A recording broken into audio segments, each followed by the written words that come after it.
Assalamualaikum warahmatullahi wabarakatuh.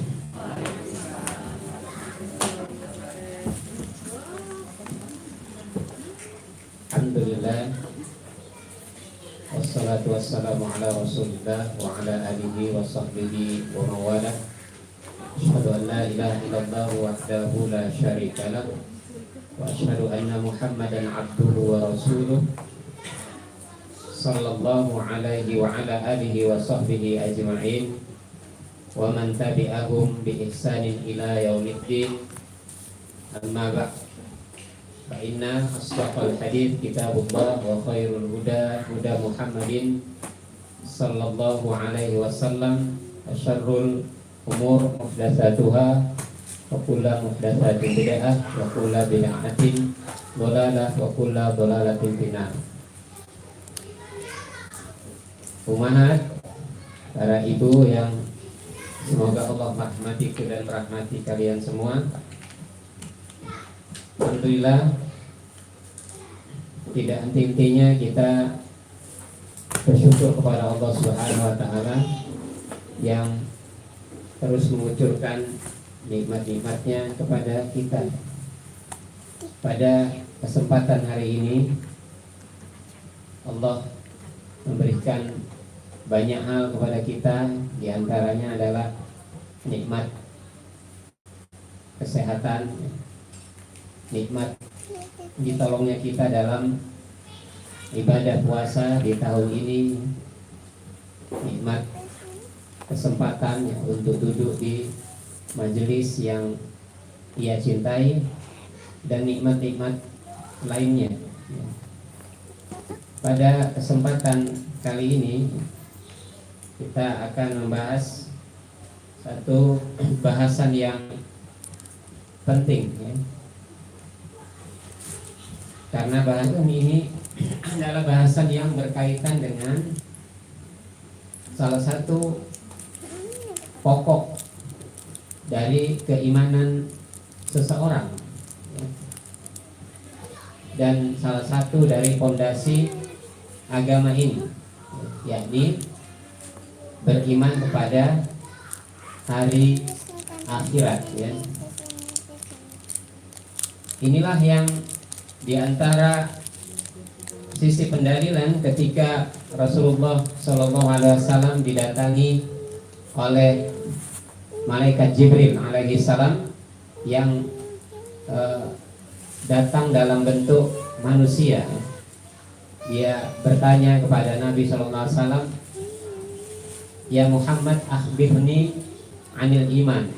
Hai Muhammad, kabarkan kepadaku tentang iman, ya. Maka Rasulullah SAW menjawab dengan mantap, "Antu'mina billahi wa malaikatihi wa kutubihi wa rusulihi wal yaumil akhiri wal qadri syarrihi wa khairihi."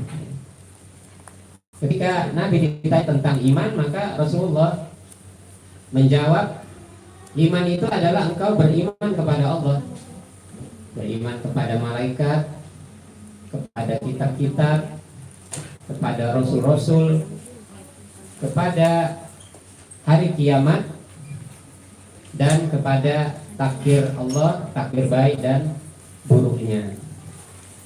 Nah, yang kita bahas adalah iman kepada hari akhir, ya. Iman kepada hari akhir.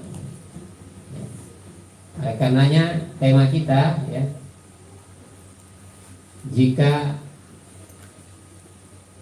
sudah yakin dengan akhirat. Bagaimana sikap orang kalau sudah yakin dengan akhirat?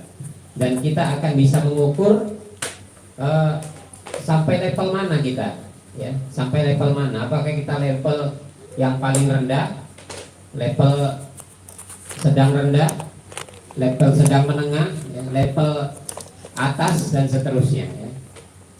Karena keyakinan seseorang terhadap akhirat itu akan langsung berdampak kepada sisi kehidupannya, ya.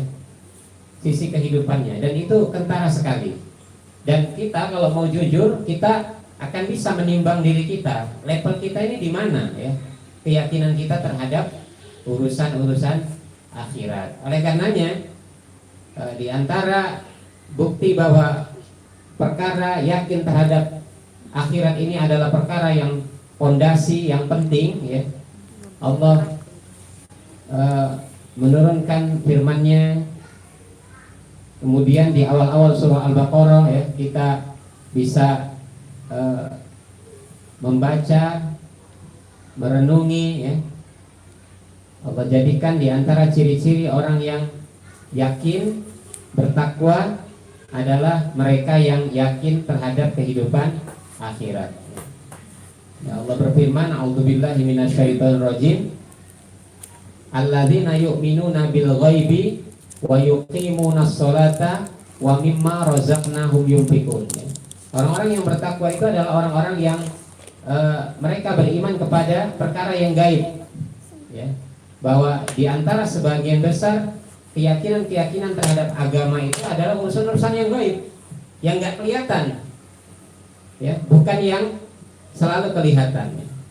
Dosa, pahala, surga, neraka itu adalah urusan-urusan yang gaib. Ya. Wa yuqimunas shalah, dan mereka teguh menegakkan sholat. Ini ciri-ciri orang yang yakin dan bertakwa. Wa mimma razaqnahum yunfiqun, dan mereka menginfakkan dari rezeki yang Allah berikan kepada mereka. Mereka tidak pelit ya, mereka menginfakkan apa yang Allah rezekikan kepada mereka. Walladzina yu'minuna bima unzila ilaika. Kemudian orang-orang yang yakin dan bertakwa itu adalah orang-orang yang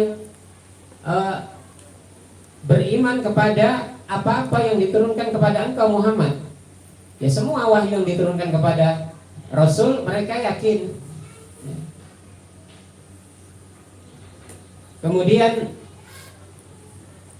wa ma unzila min qablik, dan mereka juga yakin kepada apa-apa yang diturunkan dari sebelum Nabi SAW ya, tanpa terkecuali. Wabil akhirati hum yuqinun, dan pada urusan akhirat mereka yakin ya. Urusan akhirat mereka yakin. Ini adalah di antara ciri-ciri orang yang bertakwa ya.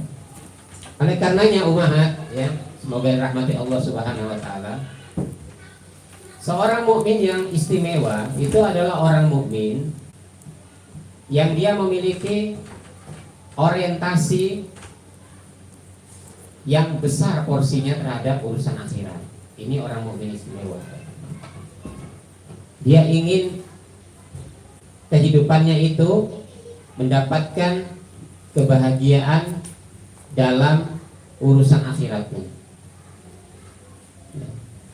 Dan ini tidak bisa dimiliki oleh semua orang. Makanya sebutannya adalah mukmin istimewa. Banyak orang mukmin tetapi kadarnya terlalu rendah dalam keyakinan dan keinginan dia untuk memperjuangkan kebahagiaan dirinya urusan akhirat, itu rendah.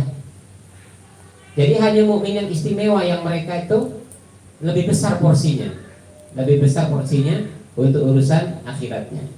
Jadi kondisi kehidupan dia di dunia itu tidak sampai menggoyahkan keimanannya sehingga akhirnya dia keluar dari misi kehidupannya. Ya, misi kehidupannya adalah mendapatkan akhirat.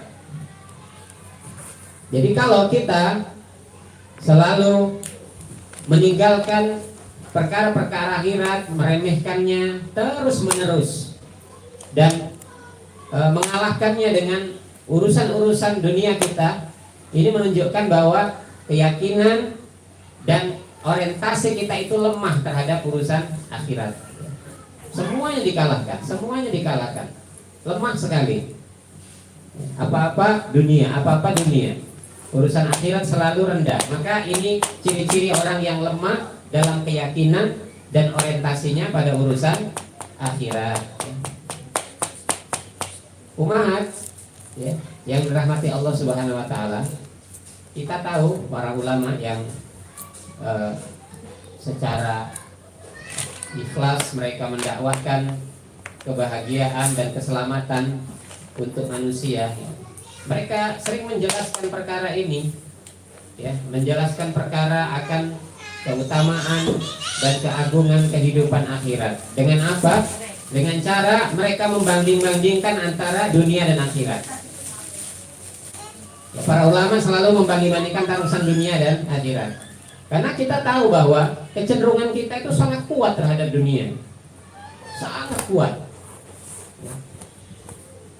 Sehingga peringatan-peringatan terkait dengan hal ini perlu secara masif disampaikan untuk paling tidak mengikis kecintaan kita yang begitu besar terhadap dunia.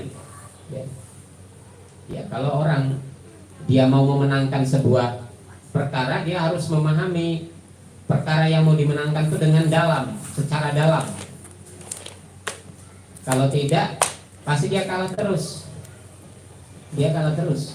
Ini butuh kekuatan orientasi. Bagaimana seseorang bisa mencapai satu tujuan kalau orientasi dia nggak kuat terhadap tujuan itu? Itulah maksudnya. Oleh karenanya para ulama ya sering membanding-bandingkan urusan dunia dan akhirat itu supaya orang paham. Kalaupun seandainya dia tak kalah, tapi hati nurani dia mengatakan aku ini salah. Ya, seperti halnya kita sudah paham dosa. Kita pahami dosa ini haram, ini sunat, ya, ini dianjurkan, ya, ini wajib. Kemudian kita nyemplung ke urusan dosa. Kita kalah karena nafsu kita lebih besar. Tapi saat kita kalah itu pun hati nurani kita mengatakan bahwa ya Allah aku salah, ya Allah ampunkan aku. Itu menunjukkan hati nurani kita masih ada ya sensoriknya. Coba kalau orang tidak paham antara dosa dan pahala, siksa dan surga, maka dia tidak akan merasa ada beban. Tidak akan merasa ada beban karena dia tidak menguasai orientasi itu. Oleh karenanya di antara ya, perbandingan antara dunia dan akhirat itu disebutkan adalah dunia ini adalah perkara yang pendek, masanya pendek sekali. Sedangkan akhirat masanya panjang. Saya rasa di sini bukan jago matematika semua ya. Tapi kalau diajak memperbandingkan dalam urusan angka-angka, sepertinya paham semua lah. Kita hitung usia manusia berapa? Usia manusia itu berapa? Ada yang bilang lumayan Ustaz, panjang 80. Iya. Yang dia benar-benar sadar menikmati hidup itu berapa? Anak segini belum sadar dia. Kalau dia 10 tahun ke depan suruh ingat-ingat masa dia 3 tahun, dia nggak ingat. Artinya dia belum begitu menikmati. Anak-anak usia 12 tahun saja orientasinya masih nggak karu-karuan ya, kecuali anak-anak tertentu. Tapi rata-rata anak-anak belum punya orientasi. Bahkan anak-anak yang sudah balik pun sekarang belum begitu memiliki orientasi yang baik. Oleh karenanya kalau ada orang hidup 80 tahun dipotong masa kanak-kanak sama masa rentanya, itu paling-paling dia benar-benar hidup itu seperti kira-kira katakanlah 60 tahun. Kalau nggak penyakitan ya, 50 sudah dapat penyakit-penyakit banyak, sudah apalagi ya, potong lagi. Artinya pendek. Kita katakan Rasulullah meninggal ya, sudah berapa lama? Rasulullah meninggal usia 63 tahun. Katakan 1 Hijriah, sekarang 1443 Hijriah, berarti 1442 Hijriah, 42 tahun di alam barzakh. Mana lebih lama 63 tahun dengan 1400 tahun? Ya kan? Mana lebih lama? Rasulullah hidup tuh. Dan Rasulullah benar-benar bermakna memberikan manfaat kepada manusia itu 23 tahun. Sejak umur 40 sampai ke 63. Cuman 23 tahun Rasulullah memberikan manfaat kepada manusia, dakwah. Kemudian Rasulullah wafat. Nah, Rasulullah 63 tahun dengan sekarang 1400, mana lebih lama Rasulullah hidup berjalan di dunia atau di alam barzakh? Jawabnya di alam barzakh. Begitu juga Imam Syafi'i misalnya, masa bawahnya lagi, masa di bawah tabi'ut tabi'in. Beliau hidup di dunia cuman usia 54 tahun. 54 tahun. Beliau meninggal tahun 204 Hijriah. Sekarang 1440. Katakanlah 1200 tahun yang lalu. Hidupnya 54, di alam kuburnya 1200. Mana lebih banyak? Dan sampai kapan orang di alam kubur? Nggak tahu. Sampai datang hari kiamat. Nah, sekarang masalahnya, mana sebenarnya yang harus selalu dipikirkan dan diperjuangkan? Hidup di dunia yang sebentar tadi, 50, 60, 80, dengan yang ribuan atau bahkan puluhan ribu tahun di alam kubur. Sebenarnya logika kita mengatakan, ya harusnya yang lama lah Ustaz, yang alam kubur. Iya, tapi kenyataannya yang kita lakukan apa? Kita selalu memperjuangkan yang pendek. Yang pendek. Kita pada perkara-perkara yang katakanlah remeh saja. Misalnya kita punya satu penyakit, yang penyakit ini didiagnosa dokter harus dilakukan operasi. Pasrah tidak kita dengan operasi itu? Pasrah.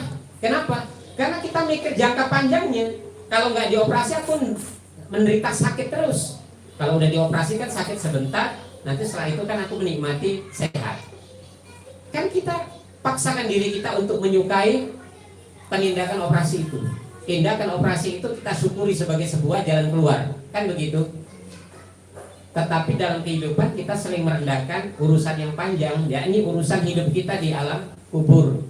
Ini masih alam kubur, belum kita berdiri di padang mahsyar 50.000 tahun. Belum lagi kita di akhirat, masuk ke alam akhirat yang akhir ya. Sebenarnya orang sudah mati itu semua alam akhirat.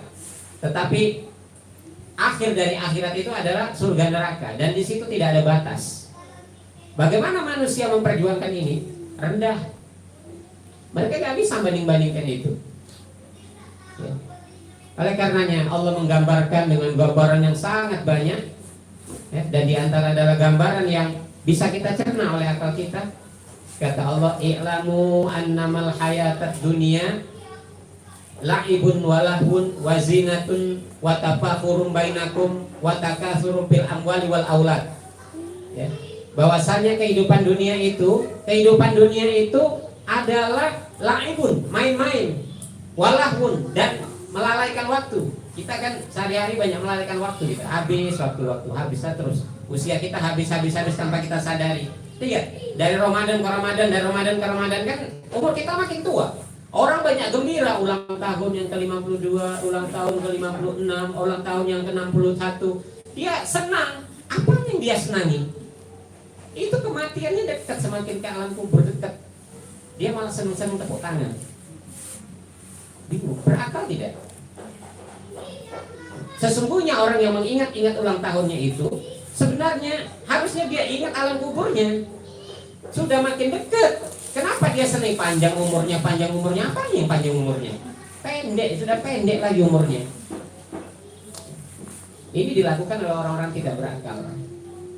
Kalau dia berakal, setiap harinya dia mengingat liang kubur itu. Oleh karenanya, umahat yang rahmati Allah Subhanahu wa taala, kata Nabi SAW, mat dunia fil akhirah illa mithlu ayat ja'ala ahadukum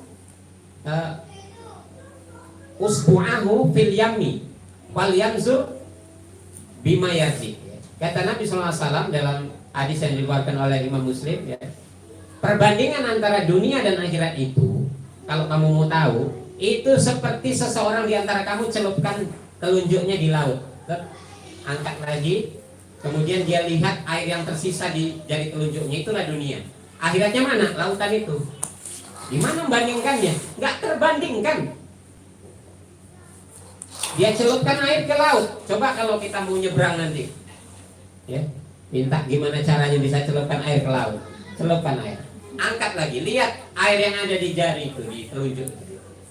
Oh, inilah dunia yang kata Nabi itu. Lalu lihat lautan itu yang terbentang, itulah akhiratnya. Mau kita bandingkan, gimana bandingannya? Gak dapet.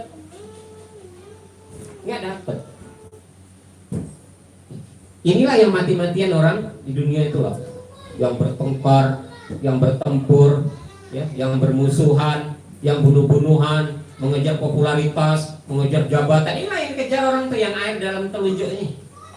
Yang lautan tuh dia biarkan aja, dia biarkan. Di mana akalnya? Di mana akalnya? Oleh karenanya seharusnya seseorang malu kalau dia harus bertengkar dalam urusan dunia. Kalau ada orang rebut dunia kita, selamat tinggal, nggak apa-apa, ambillah sana. Kita ketemu di akhirat aja. Ngapain kita bertempur urusan itu? Memalukan. Yang kita perjuangkan dari miliaran manusia ini adalah air yang ditelunjuk tadi. Akhirat itu ada di lautan itu. Tapi hanya sedikit orang yang bisa memikirkannya. Ini perbandingan yang diungkap oleh para ulama, ya, umat. Banyak lagi. Kemudian dunia itu kelezatannya sementara. Kelezatan sementara. Sementara akhirat itu kelezatannya tidak ada batasnya. Coba kita di dunia makan, minum, apalagi makan, minum, yang enak-enak apa? Hubungan biologis, apalagi jalan-jalan, ya, punya anak dan seterusnya. Ini semuanya sementara. Sementara. Kalau akhirat tidak demikian. Kita makan saja masih dibatasi dengan masalah usia. Ya, di antara umat masih ingat dulu waktu masa gadis, masa baru-baru rumah tangga, masa usia di bawah 40, makan apa aja boleh, enak. Sekarang sudah 40, 50, coba-coba. Sudah punya kolesterol, sudah punya asam urat. Cobalah mau makan suka-suka hati. Rasain akibatnya. Itu loh orang bisa makan durian. Oh, saya habis 4 buah Ustaz sendiri. Sekarang mau dilakukan itu nggak bisa. Karena memang urusan kelezatan dunia ini sementara, sebentar. Sekarang kita melihat anak-anak gadis kita, anak-anak bujang kita yang kuat seperti kita dulu. Mereka makan apa saja boleh, tenaganya kuat, ya. Mereka happy seperti kita dulu. Kita nggak bisa lagi seperti mereka. Karena memang kelezatan dunia itu sebentar. Di akhirat tidak. Di akhirat urusannya nggak ada batas. Makan, minum, tidur, apa saja di akhirat itu tidak ada batasnya. Nggak ada pantangannya. Nggak ada orang di akhirat itu sakit-sakitan gara-gara banyak makan ini, banyak makan itu. Nggak ada. Inilah umat. Sementara orang untuk mendapatkan dunia dia harus meraihnya dengan susah payah, kerja keras. Makanya istilah dalam kehidupan kita kalau mau meraih dunia apa? Supaya sukses, ya, kita bilang, supaya sukses harus bekerja keras, harus punya mindset yang tinggi, ya, harus bisa menabung, harus bisa saving dari penghasilan. Banyak benar teorinya kan dunia ini. Repot. Yang menyedihkan lagi, dari kecil nabung terus sampai tua, baru dikabarkan seorang penduduk ini misalnya Beijing, ya, dia menabung puluhan tahun tidak pernah makan enak, tidak pernah jalan-jalan, nggak pernah ikut pesta. Demi apa? Demi bisa nabung. Belakangan dia bisa beli apartemen di tengah kota, 2 apartemen sekaligus. Maka penduduk dunia pun mengatakan, wow, 2 apartemen mewah di tengah kota. Gara-gara menabung. Orang nggak berakal pengen ikut-ikutan. Wah, kalau gitu nabung juga lah. Dia membeli apartemen 2 yang mewah di tengah kota saat dia sudah tua. Untuk apa?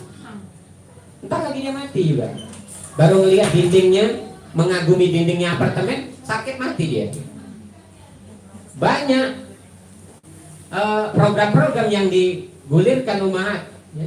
Perbankan menggulirkan, ya, menabung 50 tahun untuk mendapatkan uang, punya uang 2 miliar misalnya, nabung sekian tiap bulan, digulirkan. Ini diajarin bodoh. Banyak orang menabung, pelit sekali dia, mikirin nabung, padahal umur dia makin habis. Buat apa? Terus dia meninggal, kan nggak ada simpanannya ke akhirat, nggak ada simpanannya, dia malah sibuk dengan urusan dunianya. Sampai kata Nabi SAW, kamu pernah nggak lihat orang yang lebih sayang terhadap harta orang lain daripada harta diri sendiri? Kata sahabat, ya Rasulullah, mana ada orang kayak gitu? Masa dia lebih cinta harta orang daripada harta diri sendiri? Ada, kata Rasulullah. Siapa mereka? Mereka adalah orang yang kaya di dunia tapi nggak kaya di akhirat. Kenapa? Dia terlalu bangga dengan kehidupan dunia itu, kaya di dunia, dia nggak mikirin memindahkan kekayaan itu ke akhirat. Makanya banyak orang kaya, dia tuh hanya mikirin gimana bisa mewariskan banyak-banyak buat anaknya, gimana bisa beli tanah sana, tanah sini, sibuk dengan aset. Umurnya habis, gitu dia meninggal, nggak ada yang tersimpan di akhirat. Yang menikmati lah yang menghidup. Mending kalau yang hidup ini sayang bener, sadar bener, wah kita harus banyak bersedekah buat ayah kita, buat mama kita, mending. Rupanya anaknya jauh dari itu pikirannya, hanya menyenang-nyenangkan dirinya. Akhirnya ini orang kaya menjadi miskin di akhirat. Salah orientasi.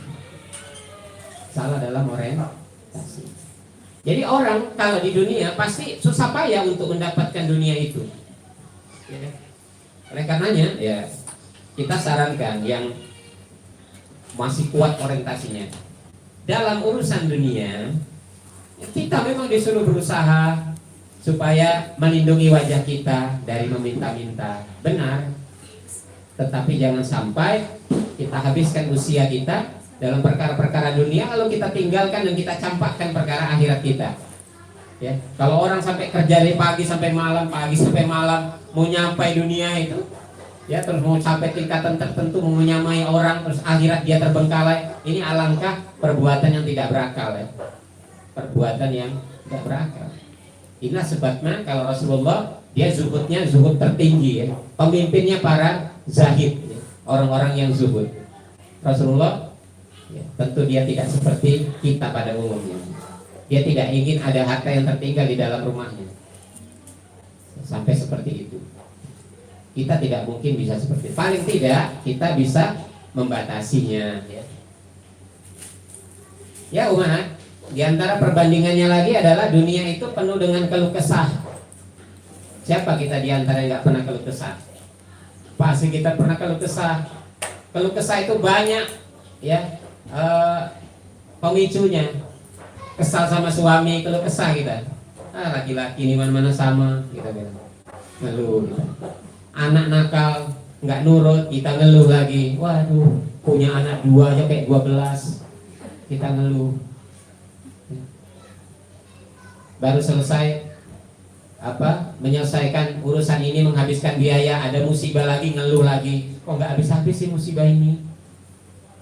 Kehidupan dunia itu penuh keluh kesah.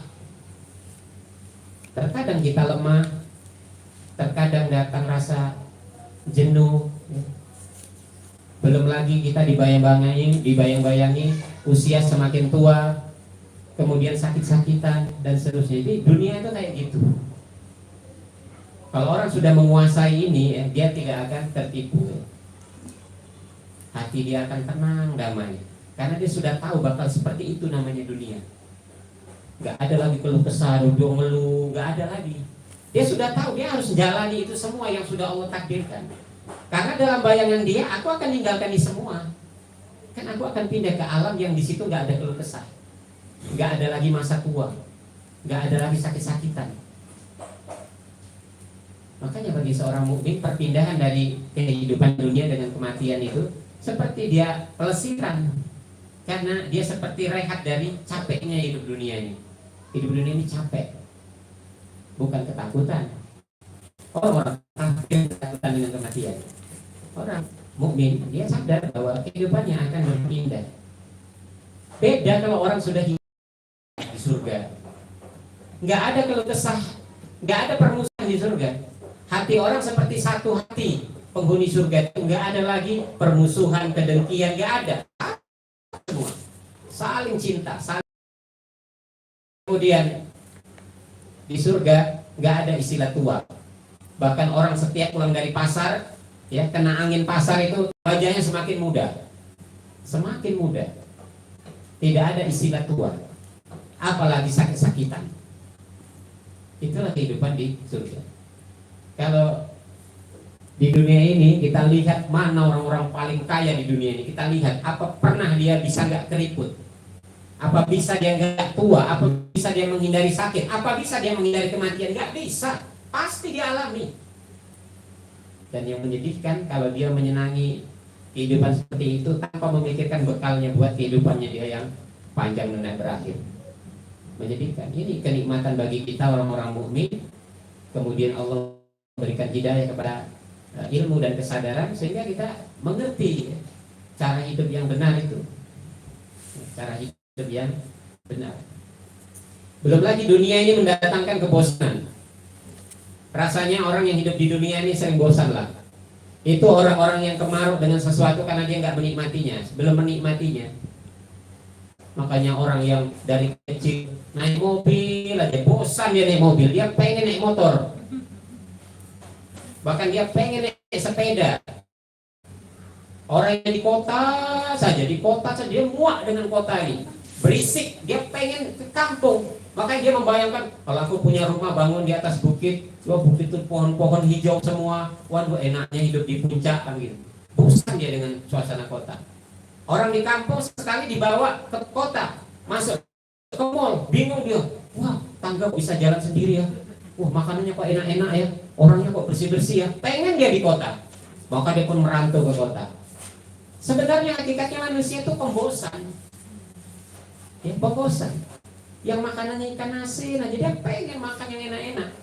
Yang keju, yang burger dan segala. Orang kota malah bosan itu semua. Dia pengen makan ikan asin, tempe goreng, sambal bacem, gitu dia. Tahu bacem, sambal terasi. Benar apa betul? Bosan ya. Dunia itu membosankan.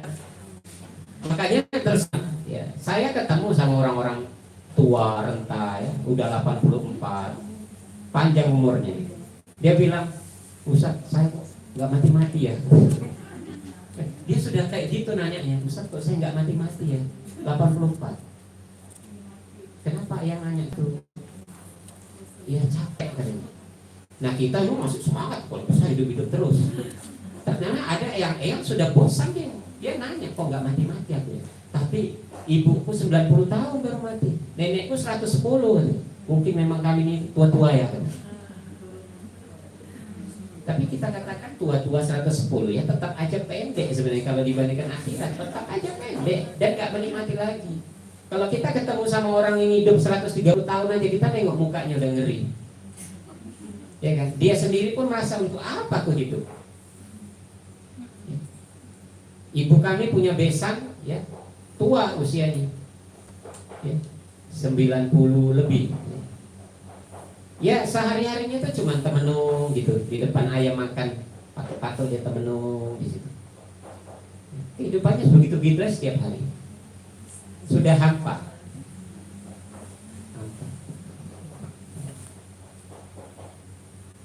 Di dunia bosan, tetapi di akhirat nggak ada rasa bosan. Banyak riwayat yang menjelaskan dan termasuk apa yang dikatakan oleh Ibnu Abbas radhiyallahu anhu ya. Nanti di surga, penduduk surga itu memeluk pasangannya 70 tahun. Enggak puas. Ya, suami memeluk istrinya, memeluk bidadarinya 70 tahun, enggak bosan. Bidadarinya pun enggak bosan juga. 70 tahun. Kita coba 7 hari aja di dunia, peluk aja suami. Bosan enggak? Bosan. 2 hari aja dia enggak mandi, kita marah. Mandi dulu Pak. 70 tahun di surga peluk enggak bosan. Dan bidadari ini pun nggak bosan. Bahkan kalau mereka melakukan hubungan, suaminya mendapatinya, pasangannya selalu perawan. Tidak ada istilah perawan. Itu kehidupan penduduk surga. wajah semakin muda, ya. Badan tidak pernah lemah, kekuatannya disebutkan dalam riwayat 30-70 kali lipat kekuatan di dunia. Itulah kehidupan orang di akhirat. Bandingkan dengan dunia ini, nggak ada apa-apanya. Tetapi kadang-kadang ya itulah, penduduk dunia terlalu lebay terhadap urusan dunianya. Mereka terlalu lebay, seolah-olah ini. Kalau dia sudah mendapat dunia itu, perasaan dia tuh sudah yang paling bahagia, paling sukses. Padahal itu semuanya ya sebentar, berbatas dan membosankan. Kalau kita lihat orang-orang cari kebahagiaan itu macam-macam. Kadang-kadang kebahagiaan itu pun semu. Kita pun udah tahu bosannya dia itu, sebentar aja bosan dia. Ada orang kalau sudah berjuang dapat dia dunia, sepertinya dia bisa membeli apa-apa. Dia mulai bosan, jalan kota ini sudah, kota itu sudah, negara ini sudah, negara itu sudah, bosan. Akhirnya dia pengen apa ya yang enak, udah dia ciptakan, bikin danau.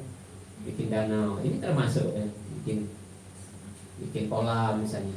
Makan sama keluarga di rumah, makan sama keluarga, bentang meja, makan bareng-bareng pasti nikmat. Belum jalan, cari yang perahunya, bisa makan di atas perahu sambil jalan-jalan. Kayaknya bahagia, tapi itu sebentar, mungkin setahun, setelah itu bosan, ditinggalkan, lapuk bangunan itu. Umat mungkin sering lihat, apalagi yang sering tinggal di perumahan, orang punya rumah 3 aja, yang 2-nya bisa lapuk. Dia pindah ke Bandung, yang di Palembang disewakan enggak, dijual enggak, akhirnya rakyat yang nempati.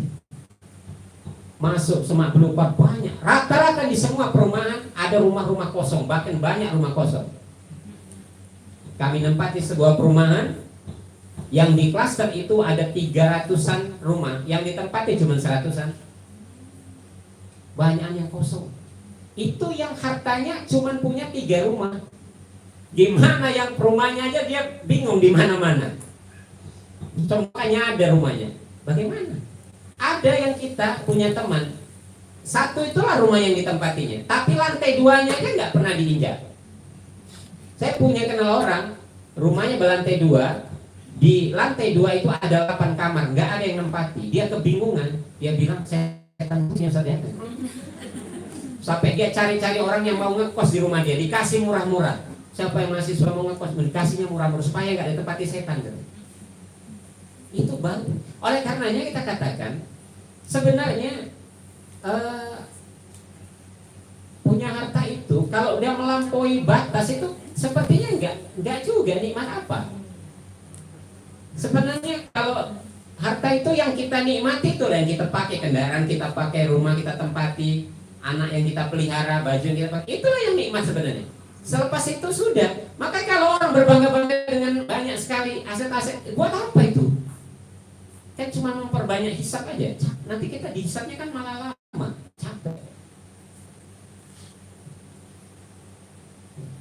Oleh karenanya kalau orang sudah beraset banyak terus dia perang sama orang lain untuk mendapatkan aset baru, wah ini lebih bahaya lagi. Oleh karenanya umahat, bagaimana kalau kita sudah cinta kepada akhirat? Artinya kita sudah yakin lah terhadap akhirat. Ya, kecintaan orang pada dunia itu hendaknya tidak sampai ya, melencengkan dia, atau dia cinta pada dunia itu pada level biasa saja, level biasa, sehingga tidak ternodai dengan sikap, perilaku, ya, ucapan yang bisa membuat dia berpaling pada misi kehidupan yang sebenarnya, yakni menuju akhirat, menuju terminal akhirat. Jadi kalau kita sudah bisa menguasai teori itu dan kita praktekkan, maka kita akan nikmati kehidupan dunia itu ya tanpa tertipu, tanpa lebay. Kita akan nikmati dengan santai. Kita sadar orientasi itu. Oleh karenanya kata para ulama seperti yang diucapkan Al-Imam Ibnu Qayyim ya, Al-Jauziyah rahimahullah ta'ala dalam kitabnya Al-Fawaid ya, beliau mengatakan bahwa seseorang yang cinta, apabila dia cinta terhadap dunia itu semakin besar, maka itu akan semakin mengurangi ketaatan dan gairahnya untuk beribadah, untuk amal-amal akhiratnya. Itu sudah pasti. Jadi kalau orang cinta terhadap dunia itu kadarnya berbanding lurus dengan kecintaan dia terhadap taat dan berlomba untuk beribadah. Maka sudah pastikan kalau hati orang diisi dengan dunia yang begitu besar, itu gairah dia untuk memperjuangkan nasib dia, urusan akhirat itu lemah, pasti lemah. Kalau percaya perhatikan sendiri, perhatikan sendiri. Sebaliknya, kalau orang dia menganggap dunia itu ala kadarnya, walaupun dia hidup mewah ya, walaupun dia hidup mewah, tapi dia menganggap dunia itu ala kadarnya, maka gairah dia untuk memperjuangkan nasib dia di akhirat itu besar. Besar. Ini bukan masalah besar kecilnya porsi yang kita miliki urusan dunia ini, bukan kepemilikan terhadap dunia ini, bukan. Ini bukan urusannya. Nanti kita akan bahas di ujungnya pembahasan tentang zuhud. Karena kita sudah sedang tidak membicarakan bagaimana caranya kita menjadi miskin, bukan. Ya, gak ada masalah miskin kaya itu. Karena masalah zuhud itu bukan masalah apa yang kelihatan, tetapi apa yang di hati. Apa yang di hati. Itulah umat yang dikatakan oleh Ibnu Qayyim al-Jauziyah. Ya. Jika seseorang telah yakin terhadap akhirat, lalu dia berorientasi yang benar terhadap akhirat itu, maka muncullah sikap zuhud. Zuhud. Dan zuhud itu secara bahasa artinya dia mengkerdilkan dunia, mengkerdilkan dunia, karena orientasi dia pada akhir. Jadi zuhud ada yang menyebutkan benci dunia, ini ekstrim bahasanya, benci dunia. Tapi yang lebih tepat adalah dia merendahkan dunia dan meninggikan akhirat. Itu zuhud. Dan kata para ulama, yang namanya zuhud itu tidak bisa orang mengaku-ngaku dengan ucapannya, dengan lisannya, atau dengan perbuatannya. Misalnya ketika dia ditanya, kok bajumu itu aja sih, tambal-tambal lagi. Iya, aku ini zuhud. Padahal memang nggak punya yang lain. Dan itulah ya, ya. Karena ini kok ruangannya nggak ada yang pakai AC ya, panas ini. Iya, kita belajar zuhud. Jadi harus panas-panasan. Ini ada urusannya. Zuhud itu nggak bisa dibuktikan dengan ucapan dan perbuatan. Zuhud itu ada di hati. Walaupun refleksinya keluar dia, dari hati keluar. Tapi jangan coba-coba orang-orang ngaku zuhud hanya karena ucapannya. Di antara kesesatan kaum sufi, ya, mereka mengaku-ngaku dirinya zuhud dengan menunjukkan kegembelan mereka. Misalnya mereka memakai baju, dia pakai kain wol dari benang wol, biar kelihatan lusuh, bajunya lusuh-lusuh, nggak dicuci-cuci, ya, untuk menunjukkan bahwa mereka begitu merendahkan dunia. Tidak seperti itu. Rasulullah juga memiliki baju khusus, ya, baju istimewa yang beliau pakai di hari Jumat, yang beliau pakai untuk menerima tamu. Ya, disebutkan ini sebagai pakaian istimewa beliau. Dan demikianlah para sahabat juga memiliki harta-harta yang banyak, ya. Tanpa mereka mengaku-ngaku dirinya zuhud, mereka sudah zuhud. Makanya perkataan Syekh Abu Sulaiman, ya, dia mengatakan, janganlah engkau mempersaksikan bahwa seorang itu telah berlaku zuhud karena ucapan atau sesuatu yang dia munculkan secara lahiriah. Jadi jangan kau tetapkan seseorang itu zuhud karena ucapan dia, ini pengakuan dia, aku ini zuhud loh, aku ini zuhud loh. Atau dia tampilkan dengan mempersaksikan apa lahiriahnya. Misalnya itu sendalnya udah putus, sambung lagi pakai kawat, putus, sambung lagi pakai tali, putus, sambung lagi pakai benang gitu ya. Ditanya orang, oh enggak diganti sih, aku zuhud. Ini bukan zuhud.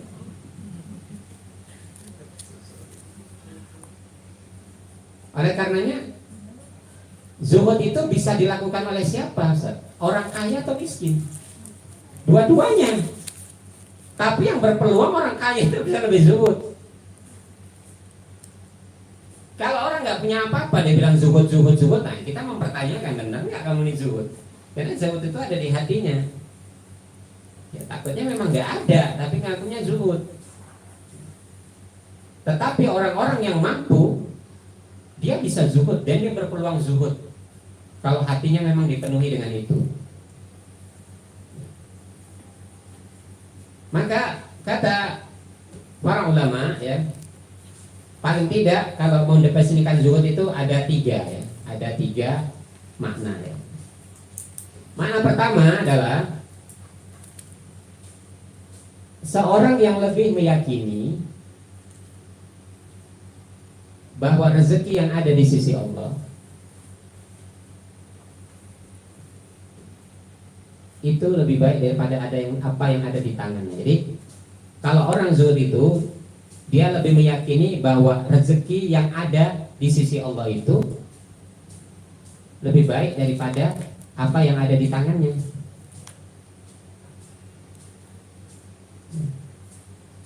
Karena dia meyakini bahwa Tuhannya maha kaya. Innallaha huwal ghaniyyul hamid. Sesungguhnya Allah itu maha kaya lagi maha terpuji. Maha kayanya Allah itu dia tidak membutuhkan sesuatu dari yang dia miliki. Beda dengan kayanya manusia. Kalau manusia kaya, dia butuh dengan kekayaannya. Masa ada orang kaya yang nggak pakai kekayaannya? Pasti dia pakai. Justru berlomba-lombanya orang mau jadi kaya itu untuk menunjukkan ke orang lain bahwa dia mampu. Dan dia mampu. Dia pakailah kekayaannya itu untuk menunjukkan identitas dia. Kadang-kadang nggak masuk akal. Masa cuma bawa satu tas 2M harganya? Dia untuk kasih tahu orang bahwa aku ini tas gua aja 2M. Artinya dia pakai. Begitulah manusia pada umumnya. Tapi Allah memiliki kekayaan, Allah memiliki langit, bumi, semua Allah ciptakan alam ini. Tapi Allah nggak butuh sama sekali dengan alam yang dia ciptakan itu. Nah itu beda yang sangat sangat prinsipil, ya, sangat pokok antara makhluk dengan khalik. Allah dengan manusia itu beda kayanya apa? Allah kaya tapi dia nggak butuh dengan yang kekayaannya itu. Allah nggak butuh sama sekali, nggak pakai. Tapi kalau manusia dipakai. Walaupun ada yang tercecer ya, ada yang tercecer. Wa ma min dabbatin fil ardi illa 'alallahi rizquha. Dan tidaklah satu binatang pun melata di bumi ini, binatang melata di muka bumi ini kecuali Allah lah yang menanggung rezekinya. Jadi sebenarnya urusan rezeki ini adalah urusan yang sudah dipastikan ya. Yang kita selalu khawatir itu sebenarnya sesuatu yang sudah dipasti, yang sudah pasti. Sampai kata para ulama, urusan rezeki manusia kebingungan ya, ketakutan semuanya. Padahal itu sudah ditakdirkan oleh Allah. Begitu ditiupkan ruh ke janin, langsung disebutkan di situ di antara takdirnya adalah ditetapkan rezekinya, bahagia sengsaranya, jodohnya, kematiannya sudah ditetapkan. Jadi sama dengan kematian dengan rezeki. Orang begitu cemas dengan rezekinya padahal sudah ditetapkan. Tetapi kematian yang sudah sama levelnya dengan rezeki tadi dia nggak cemas. Bahwa kematian semakin dekat, dia nggak cemas. Tapi rezeki dia sampai ada orang mau mati gara-gara mau menjemput rezeki. Misalnya kalau tanahnya digarap orang ya, dia pasang badan. Lebih bagus aku mati daripada tanahku direbut orang katanya. Ya, lebih memilih rezeki itu. Tetapi nasib orang di akhirat itu kita yang menentukan. Allah sudah punya takdirnya, tapi kita yang berusaha untuk mendapatkannya. Ini yang sering ditinggalkan orang. Nasib orang di akhirat itu kita lah yang mengupayakannya atas izin Allah. Allah sudah tahu takdir kita, celaka atau bahagia, surga atau neraka, tapi kita mengupayakannya. Kalau rezeki sebenarnya yang penting takwa. melakukan upaya sedikit, yang penting takwa. Kalau Allah mau datangkan limpah, limpahkan sama Allah semuanya. Kalau Allah mau melimpahkan sesuatu pada hambanya, dia limpahkan begitu saja, mudah, nggak sulit. Oleh karenanya, apa ada orang berbunuh-bunuhan atau paling tidak bermusuh-musuhan karena ketakutan disaingi? Jualan sini, aduh laku gara-gara itu. Si budak itu jualan, jadi sempit rezekiku. Nah gitu. Seolah-olah Allah salah atur, padahal Allah sudah tetapkan. Santai aja, biarlah Allah yang atur semuanya. Jadi seseorang yang zuhud itu, diantaranya dia lebih meyakini rezeki yang ada di sisi Allah itu daripada yang ada di tangannya. Nah, kita udah sampai belum? Belum kayaknya. Sehingga inilah yang disebut dengan ucapan para salaf yang dipimpin oleh Abu Bakar ketika Abu Bakar ditanya, kenapa disedekahkan semua? Apa yang kau tinggalkan untuk anak dan istrimu, untuk keluargamu? Dia bilang Allah dan Rasulnya. Inilah maksudnya. Kita nggak dipaksa untuk seperti ini. Kita nggak dipaksa untuk seperti ini. Karena ini tingkatan yang tidak semua orang bisa. Bahkan Umar saja mengakui kehebatan Abu Bakar. Aku nggak bisa pernah mengalahkan Abu Bakar. Karena Abu Bakar sampai sebegitu tingkat kezuhudannya.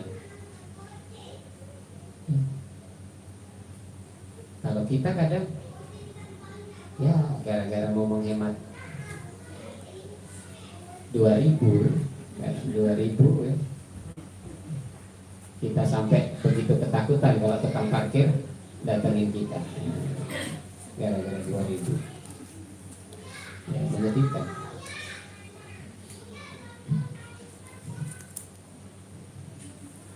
Bawa mobil bagus, tukang parkir, bayar tukang parkir, nggak ada uang 2.000-an, 5.000-an. Sebentar Pak ya, kata tukang parkir. Dia cari tukaran, ternyata tukar sini nggak ada, tukar sini nggak ada, lama. Balik tukang parkirnya, bapaknya marah-marah. Kamu ini tukang parkir apa tukang emas? Kalau tukang parkir itu kamu siapkan uang-uang kecil buat balikannya. Nah, ya bapak yang repot. Kenapa bapak repot? Kalau nggak ada kembali sudah untuk dia aja lah, biar mobilnya terlalu bagus, 3.000 repot sampai harus marah-marah. Jadi seseorang yang dia meyakini bahwa Allah memberikan rezeki kepada siapapun yang dia kehendaki, bahwa Allah Maha Kaya dan dia berkuasa atas segala sesuatu, dia bisa berikan. Itu dia tidak repot. Dia tidak repot. Apa yang telah dia berikan, dia yakinkan diri bahwa Allah lah yang menggantinya. Allah lah yang memiliki, hakikatnya memiliki harta itu. Oleh karenanya kata Al-Imam Hasan Al-Basri rahimahullah ta'ala, dia mengatakan di antara lemahnya keimananmu adalah engkau lebih meyakini harta yang ada di tanganmu daripada apa yang ada di sisi Allah. Jadi ini salah satu kelemahan imannya. Kita pun kayak gitu. Kita kalau sudah banyak simpenan, kita tuh PD-nya itu luar biasa sampai kita lupakan Allah. Orang kan gitu. Kalau dia nggak ada simpenan, dia ketakutan saja. Waduh gimana ini nanti kalau anakku sakit, waduh gimana nih kalau mau jalan, aduh gimana, kita gemeter terus. Tapi begitu simpanan kita banyak, kita sampai melupakan Allah, seolah-olah Allah nggak bisa hilangkan itu dengan sekejap. Jadi banyak orang-orang kaya yang dia punya penyakit istighna, yang merasa cukup sampai Allah pun dia tinggalkan. Maka keluarlah kesombongan. Dia mengatakan, aku nggak takut sakit. Kalau sakit gampang, tinggal panggil dokter. Tinggal pilih dokter aja, mana dokter yang paling beken. Karena dia merasa dia cukup. Aku nggak butuh tetangga. Kalau aku perlu orang, aku tinggal panggil aja orang-orang, bisa aku bayar. Jadi sampai dia memiliki sifat istighna itu, ya, merasa cukup, nggak butuh Allah. Nah ini tingkatan berbahaya, ya, tingkat seseorang menyandarkan dirinya terhadap apa yang dia miliki. Apa dia tidak sadar bahwa Qarun tenggelam bersama hartanya? Fir'aun tenggelam bersama pasukannya dan kekuasaannya. Begitu mudah bagi Allah menenggelamkan apa yang sudah dia titipkan. Maka nggak boleh kita menyandarkan diri dengan apa yang kita miliki. Sungguhnya kita lemah sekali. Kita sangat bersandar kepada Allah. Kemudian ya, makna yang kedua adalah seorang yang disebut-sebut itu dia apabila tertimpa musibah, ya, dia tertimpa musibah, ya, misalnya hilang hartanya, ya, hilang dompetnya, hilang kendaraannya, meninggal anaknya, itu misalnya. Pokoknya hilanglah sesuatu dari dia. Maka pahala dari kehilangan itu dia lebih sukai daripada barang itu kembali kepada dia. Jadi kalau dia kehilangan sesuatu, tertimpa musibah, kehilangan sesuatu, apakah hartanya, dompetnya, anaknya, apa saja, maka orang yang zuhud itu adalah yang pahala dari kehilangan itu dia lebih sukai daripada baliknya harta itu. Paham ya? Belum lah kita sampai kayak gitu. Ya Allah, ya Allah, balikkanlah dompet itu semua, di situ di dalam ada SIM, STNK, surat tanah juga ada. Nah, dompetnya besar. Belum lah kita sampai. Nah, kalau orang zuhud itu tidak. Dia sampai pahala dari kehilangan itu dia lebih cintai daripada barang itu sendiri. Wah, ini luar biasa. Ya, kita belajar. Kita maksudnya belajar. Supaya kita tahu, oh ternyata tingkatanku selama ini nggak ada apa-apanya.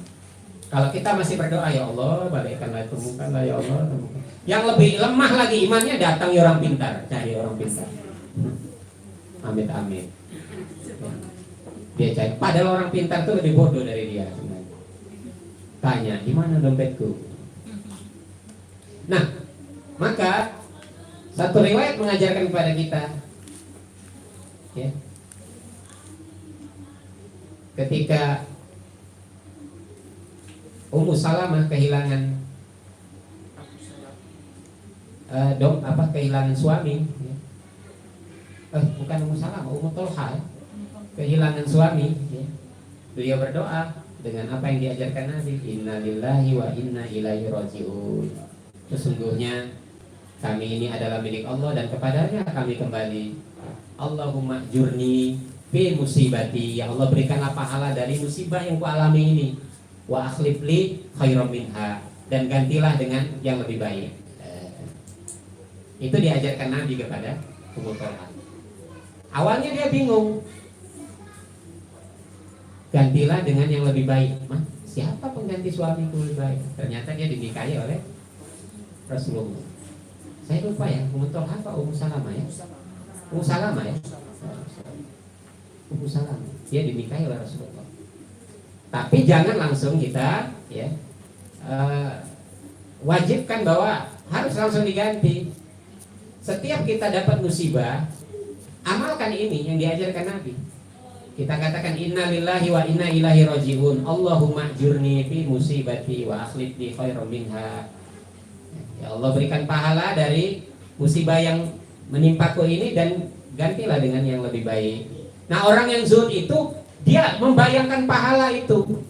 Pahala itu lebih dia sukai daripada seandainya barang itu balik lagi, anaknya hidup lagi, dompetnya kembali lagi. Dia lebih suka pahalanya. Nah, kita apa sampai kayak gitu? Iya. Tandanya zuhud, ya. Sampai-sampai ya, sebagian ya bisa seseorang yang sampai tingkatan zuhudnya seperti ini tingginya, dia kalau ditimpa sakit, dia katakan, ya Allah, kalau Engkau ridho dengan musibah yang menimpaku di sakit ini, tambahkanlah ya Allah, tambahkanlah. Oh, sampai kayak gitu tingkatannya. Oh, apa kita nggak boleh berdoa sembuh? Boleh. Tetapi ada orang-orang yang sampai menikmati sikap zuhudnya itu, dia seperti itu, maka dia bahagia. Di antara rintihan dan rasa sakit yang dia derita itu, pusing kepala, ya, kaki denyut, dia terbayang oleh dia pahala-pahala itu. Ya, pahala-pahala itu. Ya kita mungkin masih sering mengadu kan, adu. Ini juga yang diucapkan ya dalam riwayat ya, Imam Ahmad ya.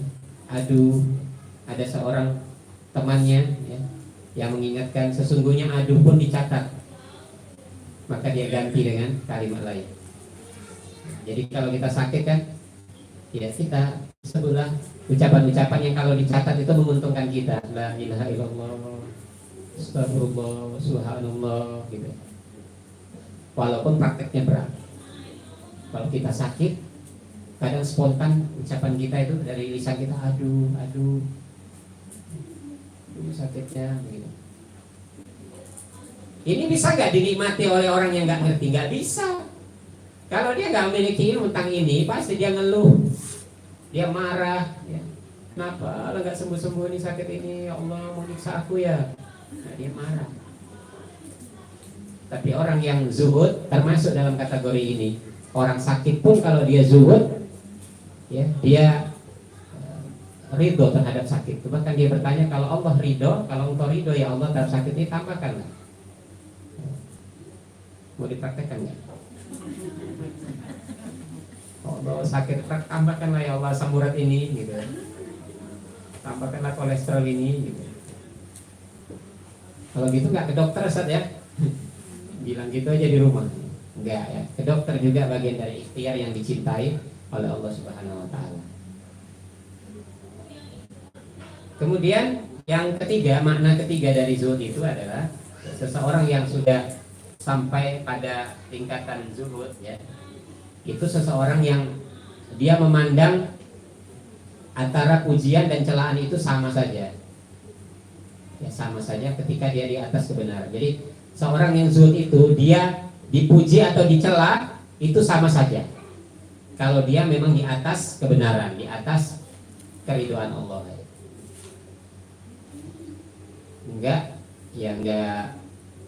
Enggak tersiksa ya, jangan tersiksa.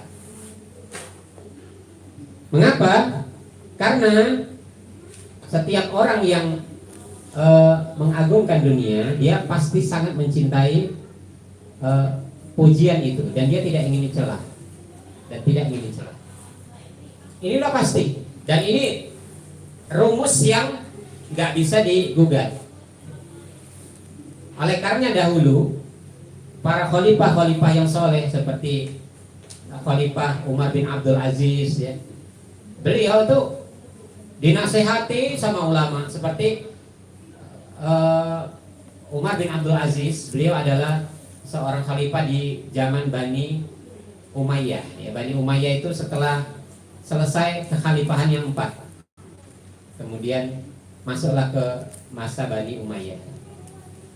Hiduplah di zaman itu seorang tokoh tabi'in, ulama besar, yakni Imam Hasan Al-Basri rahimahullah ta'ala. Beliau mensurati Khalifah Umar bin Abdul dengan nasihat yang panjang. Janganlah terhadap dunia, sesungguhnya dunia ini akan kau tinggalkan. Begitu terus sampai Khalifah pun menangis terseduh-seduh. Orang kasihan lihat dia. Ya, dia menangis terseduh-seduh. Orang kasihan lihat dia. Khalifah sampai sebegitu menangis karena dinasihati sama Al-Imam Hasan Al-Basri. Setelah beliau berhenti, beliau mengatakan, sungguh terpuji Imam Hasan Al-Basri, semoga Allah merahmatinya. Dia telah menasihatiku dengan keikhlasan ya, kesungguhan. Coba kalau khalifah sekarang misalnya ada pembesar sekarang nasihat begitu, zuhur lawan dunia, wah, ditangkap ya. Ditangkap. Kenapa? Karena orang-orang pemuja dunia, dia tidak ingin dinasehati dengan hal-hal yang bermanfaat untuk dia urusan akhiratnya. Dia ingin dipuji. Makanya tokoh agama yang mau dekat sama penguasa, dia harus menjadi tokoh agama yang cuman bisa muji-muji, nggak bisa nasihati. Dia muji-muji. Wah, program bapak ini bagus, masya Allah, program bapak ini banyak nih. Bila perlu tambah tipu-tipu. Kenapa? Karena orang memang senangnya seperti itu, dipuji dan nasihati. Kita sajalah berteman, kita bersahabat. Mana yang lebih senang kita dapat pujian atau nasihat? Pujian. Kadang teman dekat kita nasihati karena sayangnya kita malah dimusuhi, malah dianggap rese, kepo dan seterusnya. Padahal agama ini menganjurkan mencari teman yang bisa nasihati. Kalau teman kita hanya muji-muji, ini bahaya. Teman itu yang bisa nasihati, tapi nasihat sayang. Dia nasihat di depan, jangan di belakang juga ngomong sama orang. Dia nasihat itu di depan, berdua. Di belakang dia tutup. Itu tandanya sahabat. Kalau sahabat itu dia hanya menyenang-nyenangkan, oh kamu ini kawan baik, ini cuman baik-baik saja, tidak dinasihati, pada ada kesalahan-kesalahannya, ya ini justru berbahaya. Ya, bagaimana dia akan mempertanggungjawabkan persahabatannya itu di akhirat? Nah, yang terakhir ya umat, kalau orang sudah zuhud, sudah yakin terhadap akhirat, ini sudah sebuah kepastian bahwa orang ini pasti menyukai pahala-pahala akhirat. Dia suka dengan pahala-pahala. Kenapa? Karena dia terbayang itulah yang dia butuhkan sejatinya. Begitu dia di liang kubur, kemudian berdiri padang mahsyar, kemudian dia dihisab, dia ditimbang sampai masuk surga atau neraka, dia butuh pahala-pahala itu. Dan itulah sejatinya teman. Jangan pernah kita mengandalkan keluarga kita. Mungkin kita keluarga yang harmonis, mungkin kita keluarga yang kuat, mungkin kita keluarga yang mensupport, oke. Itu kita syukuri. Tapi jangan itu diandalkan buat kita. Seolah-olah kematian kita bisa mereka tahan, nggak bisa. Seolah-olah kehidupan alam kubur kita bergantung pada mereka, nggak bisa. Belum tentu mereka ingat. Sejatinya sahabat kita yang benar-benar damping kita adalah amal soleh. Amal soleh kita ini bukan anak kita. Anak kita syukur-syukur kalau dia ingat doakan. Belum tentu. Lebih banyak godaan kehidupan dunianya sehingga dia lupa kadang. Oleh karenanya, seseorang yang sampai yakin dia terhadap kehidupan akhirat, dia mengejar pahala-pahala itu, dia mengejar janji-janji Allah itu. Dia bahkan kalau tersadar, ya Allah aku terlalu lalai, dia balik lagi. Dia balik lagi, dia nggak mau lalai terus. Inilah yang dimiliki ya, sifat dan sikapnya para salafus sholih. Ya.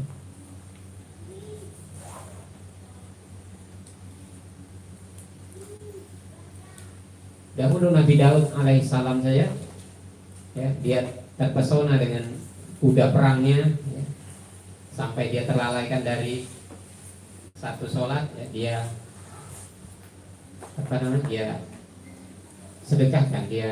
sedekahkan ini kudanya itu.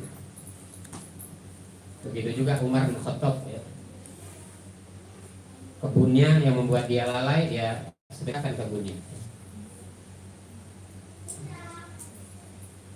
Saya berharap di sini ada yang mau mengikuti jejak seperti itu, ya. Punya tanah banyak, berlihat-lihat tanah itu lalai, ya, sedekahkan tanahnya. Jadi umat, ini berbanding terbalik dengan yang orang yang tidak begitu meyakini kehidupan akhirat. Orang yang tidak meyakini kehidupan akhirat, apakah mungkin dia mengejar-ngejar pahala-pahala akhirat itu? Jawabnya tidak, tidak. Bahkan pahala-pahala itu semuanya dikalahkan dengan ambisi-ambisi murahannya. Orang-orang yang tergila-gila dengan dunia, dia selalu berambisi dengan perkara-perkara yang murah. Dan akhirnya urusan akhirat adalah urusan yang selalu dia kesampingkan. Dan dia tidak pernah menghendaki, ya, dia bisa meraih pahala-pahala yang besar di sisi Allah Subhanahu wa taala. Ini adalah Ramadan yang kita diberikan waktu dan kesempatan untuk banyak meraih pahala, ya. Kebaikan-kebaikan dan keberkahan ada di bulan ini. Oleh karenanya marilah kita menghiasi Ramadan itu dengan menghadirkan kecintaan dan keyakinan kita kepada akhirat. Karena hanya itu yang bisa membuat seseorang berubah, ya. Membuat seseorang bertambah kualitas keimanannya dan kualitas amal solehnya. Hanya itu. Orang yang tidak bisa menghadirkan kehidupan akhirat buat dirinya, ya pasti akan sulit ya. Dia akan sulit untuk khusyuk, dia akan sulit untuk memperbaiki porsi keimanan dan amal-amal solehnya. Semoga Allah Ta'ala menolong kita. Allah Ta'ala a'lam.